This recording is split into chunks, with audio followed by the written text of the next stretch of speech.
Fancy garment and kids mall, sherwani, coat pant, 3 piece, suiting, shirting, tailoring, बच्चे और बच्चियों के लिए कई सारे कपड़ों की वैरायटियां। हमारा पता आयशा नगर पुलिस स्टेशन के सामने, हजार खोली, मालेगांव। प्रोप्राइटर चांद खान।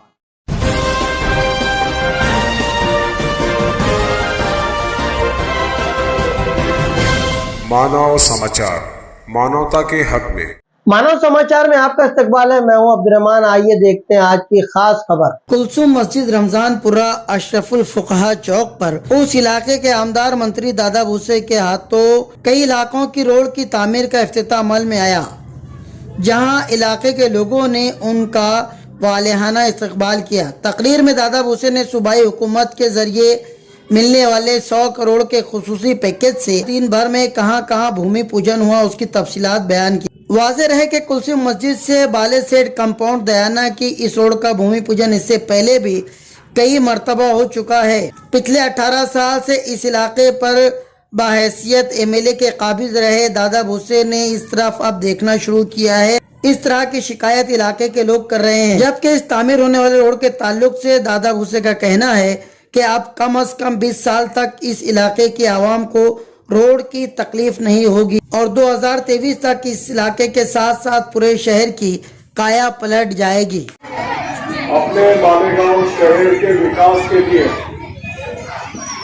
मैं समझता हूँ सुवर्ण अक्षर में लिखा जाएगा ऐसा पवित्र दिन है। आप सबको पता होगा मार्च महीने में महाराष्ट्र के तत्कालीन नगर विकास मंत्री महोदय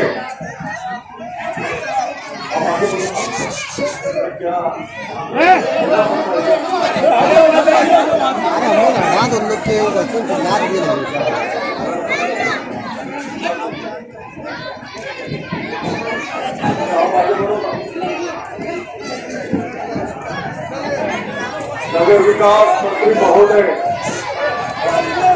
मालेगांव में आए थे और उस दिन पूरे मालेगांव शहर के विकास के लिए 100 करोड़ रुपए की मांग हमने उनके सामने रखी थी।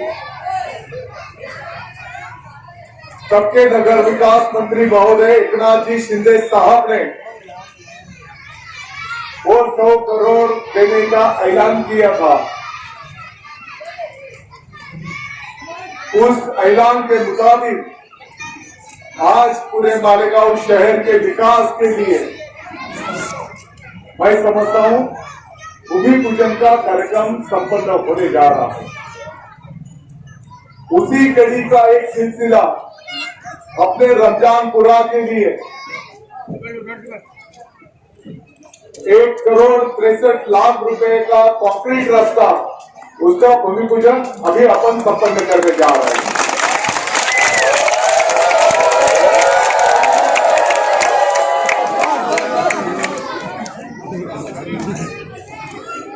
अभी हमारा गट नंबर 115-1 में जो एक मदरसा जामिया अबुल हसन और मस्जिद सुमैया, ये जो 400 बच्चे यहाँ पर पढ़ते हैं, वहाँ के जिम्मेदार मौलाना महोदय भी यहाँ पर उन्होंने निवेदन दिया है। मैं आपको आश्वस्त करता हूँ, आपको चिंता करने की जरूरत नहीं। आने वाले बारिश के पहले ये रास्ते का काम किया जाएगा।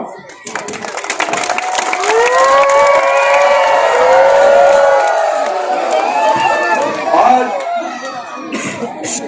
ये 100 करोड़ का अगर कल मैं प्रेस कॉन्फ्रेंस लेने वाला हूँ। आज मैं यहाँ पर तो सियासत बात रखना नहीं चाहता। जो भी टैक्स है वो कल मालेगांव वासियों के सामने रखने वाला हूँ। कुछ लोग मालेगांव वासियों को गुमराह करने की कोशिश करते हैं। आपने पिछले 20-25 साल में देखा होगा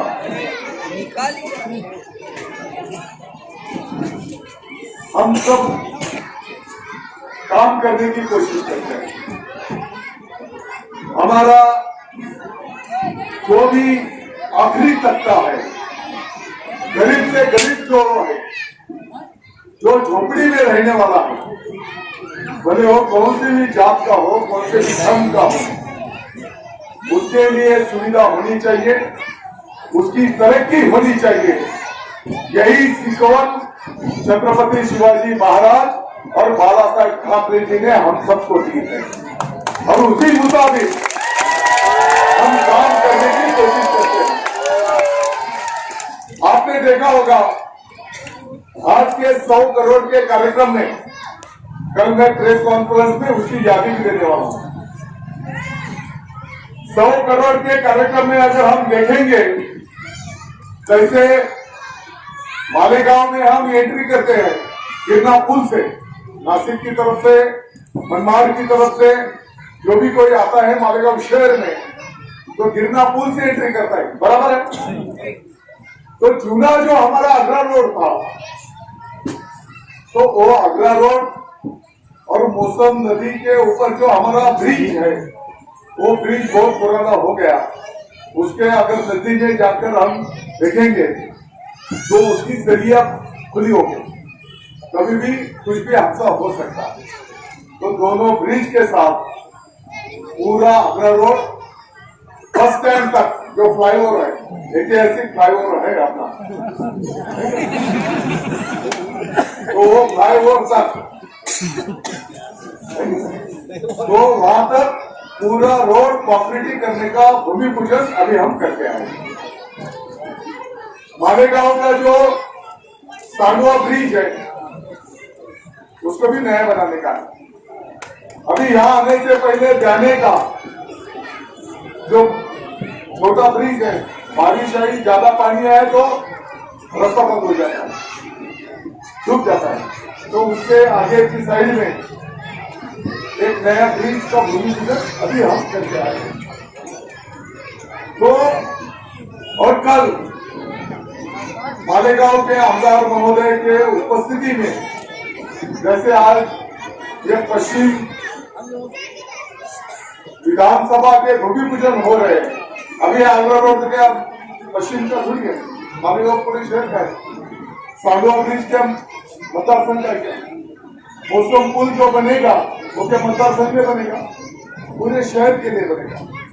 और कल मालेगांव शहर के आमदार महोदय मुफ्ती साहब के उपस्थिति में शहर के यही साइड में भी भूमि पूजन संपन्न होने जा रहे हैं। तो मैं समझता हूं बुजुर्ग लोग आशीर्वाद दे रहे हैं, हमारे युवा शुभेच्छा दे रहे हैं और हमारे बच्चों को भी आनंद हो रहा है। पूरे रमजान वासियों को मैं आश्वस्त करता हूं, आपको चिंता करने की कोई जरूरत नहीं। 2022-23 तो अभी खत्म होने जा रहा है। 2023 ये पूरे मालेगांव शहर और तालुका के लिए विकास के इतिहास में सुवर्ण अक्षर से लिखा जाएगा, ऐसा वर्ष अपना रहने वाला है।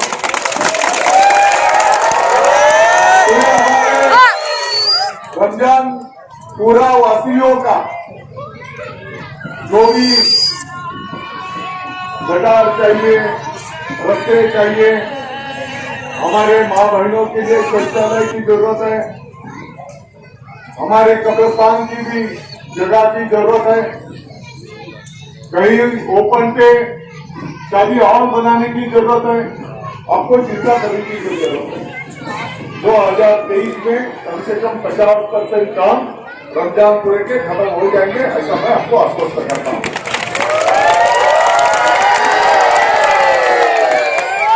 जबकि नगर विकास मंत्री महोदय एकनाथ जी शिंदे साहब आज के मुख्यमंत्री हैं, तो पूरे मालेगांव वासियों की तरफ से मैं उनका शुक्रिया अदा करता हूं। उप मुख्यमंत्री महोदय जी का भी मैं शुक्रिया अदा करता हूं। उन्होंने मालेगांव के विकास के लिए ये निधि दिया और ये काम 8 दिन के अंदर चालू हो जाएंगे। सिर्फ रमजान वासियों को भी, सब जिम्मेदार पदाधिकारियों को भी मेरी विनती है, जब काम होगा तो छोटे बच्चे रहते हैं, ट्रैफिक रहती है, हमारी माँ बहनें हैं, तो थोड़ा तकलीफ होगी शायद। जहाँ पे काम चलेगा तो रास्ता बंद करना पड़ेगा। तो इसके लिए आपके भी तरफ से सरकारी की उम्मीद मैं करता हूँ, ताकि किसी का नुकसान ना होते हुए ये काम भी होना चाहिए और हमारी आने वाली जो अगली पीढ़ी है उसके लिए कुछ अच्छी सुविधा। ये जो काम होगा तो कम से कम अगले 10-25 साल के लिए वो काम क्वालिटी का होगा, ऐसा भी मैं यहाँ पर ऐलान करता हूँ।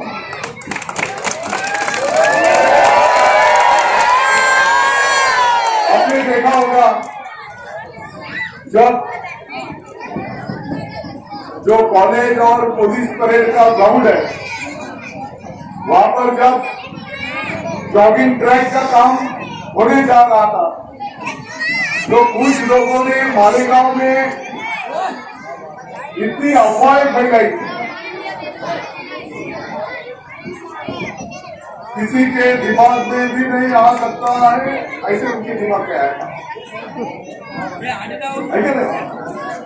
सोशल मीडिया, प्रेस, वही बोल रहा था दादा उसे उधर दीवार बांध रहा है, नमाज ज्यादा नहीं होगी। वही बोल रहा था दादा उसे पूरा ग्राउंड छकने जा रहा है, हड़प करने जा रहा है, जैसे कि दादा उसे वहां पर रहने को जा रहा था। कोई लोग तो गणपति को पानी में डुबा के रखे, अरे ये काम अच्छा नहीं होगा, इनकी बदनामी होगी सब शहर में, इधर उधर भी इधर भी। हम सब पदाधिकारियों ने निश्चय किया था जब कोई कुछ नहीं बोलेगा, वक्त ही इसका जवाब देगा। और जो टीका टिप्पणी करते थे, जो अफवाह फैलाते थे, मैं देख रहा हूं वही लोग जॉगिंग ट्रैक का आनंद ले रहे हैं। ठीक है, उनकी तबीयत अच्छी है, इसके लिए ये जॉगिंग ट्रैक बनाया, पूरे मालेगांव वासियों के लिए जॉगिंग ट्रैक बनाया, वो किसी धर्म के लिए नहीं है। अभी ये मिनट को भी अगर हम वहां पे जाएंगे तो सब समाज के, हमारे छोटे बच्चे होंगे, हमारी माँ बहनें होंगी, हमारे बुजुर्ग होंगे, सब वो जॉगिंग ट्रैक का आनंद लेते हैं। तो ठीक है, मैं तो कुछ राजकीय टिकट टिप्पणी नहीं करना चाहता। कुछ लोगों ने अफवाह फैलाई, ये फंड इधर जा रहा है, उधर जा रहा है, कॉर्पोरेशन का इतना नुकसान हो रहा है। इसमें कॉर्पोरेशन का हिस्सा है 30%। 100 करोड़ के काम भी है तो लगभग 85-87 करोड़ काम के ऊपर खर्चा होने वाला है, और बाकी का गवर्नमेंट का टैक्स रहता है, जैसे जीएसटी, गौण खनिज, ये जो टैक्स रहता है वो टैक्स मिला के लगभग 100 करोड़ होने वाले हैं। और वो रिकॉर्ड पे कागज से जो 30% कॉर्पोरेशन का हिस्सा है, मेरी कोशिश चल रही क्या वो 30% भी मैं सरकार की तरफ से लेके आऊं, ताकि कॉर्पोरेशन के ऊपर जोर ना आए, बोझा ना पड़े। कल प्रेस लेने वाला हूं और प्रेस में सभी कागज पत्र के साथ मैं सभी मालेगांव वासियों के सामने सभी बात रखने वाला हूं। कल भूमि पूजन भी संपन्न होने वाला है, तो मैं सिर्फ इतना ही बोलना चाहता हूं, पूरे मालेगांव शहर के विकास के लिए मैं समझता हूं हम सबको मिलकर काम करने की जरूरत है। भगवान और ऊपर वाले के दुआ से, आशीर्वाद से मालेगांव को एक अच्छा औहदा मिला। हम ना पॉलिटिक्स में वक्त जाया करते हुए गरीब की तरक्की कैसे होगी, मालेगांव की तरक्की कैसे होगी, मैं समझता हूँ इसके लिए हम सब ने मिलकर काम करने की जरूरत है। और ठीक है, जो अपना अपना भूमिका करेगा, फिर भी मैं मालेगांव कारपोरेशन का भी आभार व्यक्त करता हूँ। 30% की जिम्मेदारी कारपोरेशन ने ली और 70% निधि ये महाराष्ट्र सरकार की तरफ से अपने मालेगांव को विकास के लिए वापस आने वाला है। और यावर जी और सभी पदाधिकारी महोदय, आप सबको मैं आश्वस्त करता हूँ, ये तो सिर्फ 100 करोड़ में का 1.63 है। 2023 ये साल होते होते कम से कम 5 करोड़ से ज्यादा रुपया खर्चा करके पूरे रमजानपुरे का विकास करने का निश्चय हम सब ने मिलकर किया।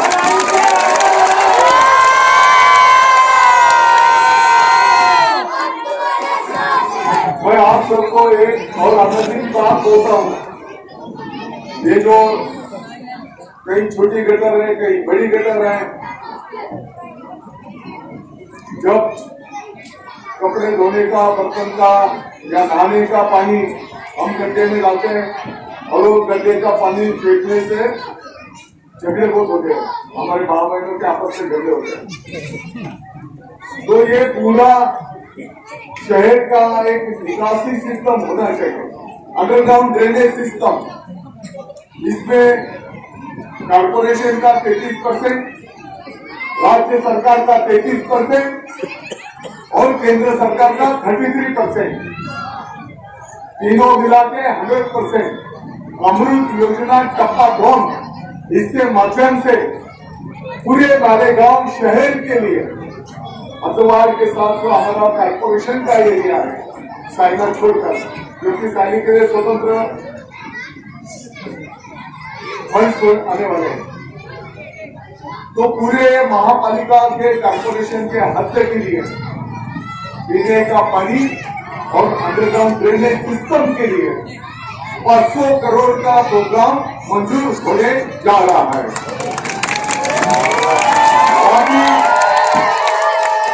हमारी छोटी गली होंगी, बड़ी गटार होंगी, इसका पूरा अंडरग्राउंड ड्रेनेज सिस्टम करके नदी में पाइप से लेके जाकर उसका फिल्टर करके जो खेती के लिए खाद और जो पानी शुद्ध करके खेती के लिए देने का पूरा प्रोग्राम, उसका भी काम पहले से चल रहा है। लेकिन उसका दूसरा टप्पा अभी राज्य सरकार ने भी उसको मान्यता दी है, केंद्र सरकार ने भी उसको मान्यता दी है और मैं समझता हूँ आने वाले जनवरी महीने तक इसका काम भी शुरू हो जाएगा। और हमारे मालेगांव वासियों के जो आरोग्य, इसके बारे में जो भी तकलीफें हैं, ये दूर होने का माध्यम इसके माध्यम से जरूर होगा, ऐसा मैं समझता हूँ। जाने और अपने रमजान पूरे के लिए जगह का प्रॉब्लम था, तो जो जगह अपने को उपलब्ध हुई, तो वहाँ पर भी हॉस्पिटल का काम, पीछे थोड़ा जगह का प्रॉब्लम हो गया था, 2-4 घर थे, तो उसको थोड़ा लेट हो गया। लेकिन मेरा मैं समझता हूँ आने वाले 6 महीने के अंदर वो हॉस्पिटल का भी काम अपने को पूरा कर देगा, ताकि मेडिकल सुविधा हर इलाके में कैसे होगी। ये अल्पसंख्यक के माध्यम से ये हॉस्पिटल होगा, कॉर्पोरेशन के माध्यम से 2 हॉस्पिटल, 2 हॉस्पिटल अली अकबर और वाडिया, और कैंप में अपन CSR फंड में से एक हॉस्पिटल पूरा किया है। वो 2 हॉस्पिटल का काम चल रहा है, तो पूरे शहर के लिए ऐसा नियोजन करके आरोग्य के भी बारे में वहाँ पर काम चल रहा है। और हमारे माँ बहनों, छोटे बच्चों के लिए एक स्पेशल 100 बेड का हॉस्पिटल मोसमपुर के लोड़ा मार्केट के बाद में, उसका भी काम बहुत तेजी से चल रहा है। मैं समझता हूँ नासिक जिला में 1 नंबर का हॉस्पिटल अपने वहाँ पे बनने जा रहा है। आपको कभी अगर टाइम मिलेगा, मैं आपको भी विनती करता हूँ, जब भी आपको टाइम मिलेगा, छावनी पुलिस स्टेशन के बाजू से आप हॉस्पिटल का काम करा, काम और आपका अच्छा रहता है, जरा जाके देखते हैं। कैसे काम हो रहा है। तो पूरे नासिक डिस्ट्रिक्ट में 1 नंबर का हॉस्पिटल अपने मालेगांव में। तो मैं आप सबका शुक्रिया अदा करता हूँ और सिर्फ इतना काम करके आपको रखने नहीं है और आने वाले दिनों में जितना ज्यादा से ज्यादा विकास अपने मालेगांव से लेकर महाराष्ट्र के लिए कर सकते हैं वो हम सब मिलकर करेंगे। ये मैं आप सबका आश्वस्त करता हूँ।